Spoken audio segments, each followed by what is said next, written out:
Revue de presse du mardi 7 mai 2024. Bonjour à toutes et à tous, ravi de vous retrouver pour les informations de cet après-midi. On démarre avec une information diplomatique qui fait la une de plusieurs journaux. D'abord, Fraternité nous indique qu'un nouveau bras de fer s'ouvre entre le Bénin et le Niger car le Bénin joue la carte du jusqu'au-boutisme nigérien sur le projet de pipeline. Qu'est-ce qui se prépare? La boussole nous explique que la tension entre le Bénin et le Niger perdure malgré l'ouverture des frontières béninoises. Pour preuve, le Niger garde toujours ses frontières fermées jusqu'à présent, détaille le journal. Un peu comme en représailles à la police de fer du général Tchiani et à la junte militaire au pouvoir au Niger, on vient d'apprendre que le Bénin à son tour fait main basse sur le pétrole du Niger stocké à Sémékbodji.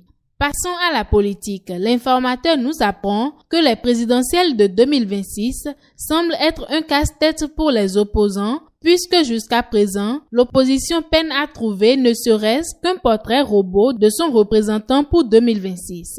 Éducation à présent. Les épreuves du certificat d'aptitude professionnelle session de juin 2024 ont été officiellement lancées le lundi, nous apprend le révélateur du jour. Le lancement national a eu lieu au lycée Koulibaly de Cotonou. Pour une hausse qui serait estimée à 12 076 candidats, le chasseur info a très vite fait de l'attribuer au ministre de tutelle. C'est le fruit des réformes sous Kwaro Yves Chabi, écrit le journal. D'un examen à un autre. Pour le certificat d'études primaires, les épreuves sportives ont été tirées au sort. Les candidats cette année composeront en endurance, lancer de balles et en dessin, annonce par ailleurs le chasseur info.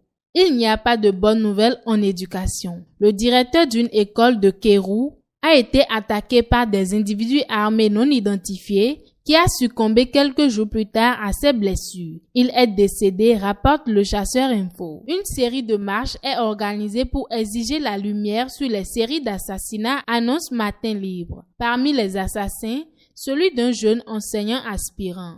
Lutte contre les produits prohibés. 569,12 kg de faux médicaments ont été saisis à Materi d'après Dabarou. Le chargement provient du Togo selon les précisions du journal. Exportation de produits vivriers. Le Bénin a interdit la sortie du maïs de son territoire, rapporte Fraternité. La décision intervient suite aux images qui ont fait le tour de la toile et qui montrent la sortie informelle du céréal vers le Niger. Matin Libre fait un constat. Toutes les marches sont interdites visiblement puisqu'elles ont été soit empêchées, soit réprimées. Une hostilité manifeste contre les mouvements de protestation selon la publication qui, du coup, se pose une question. Que craint le régime Talon? Suite à une inondation au Kenya, plus de 228 personnes ont trouvé la mort et 212 000 ont été déplacées, nous apprend Dabarou. Une triste tragédie pour le Kenya.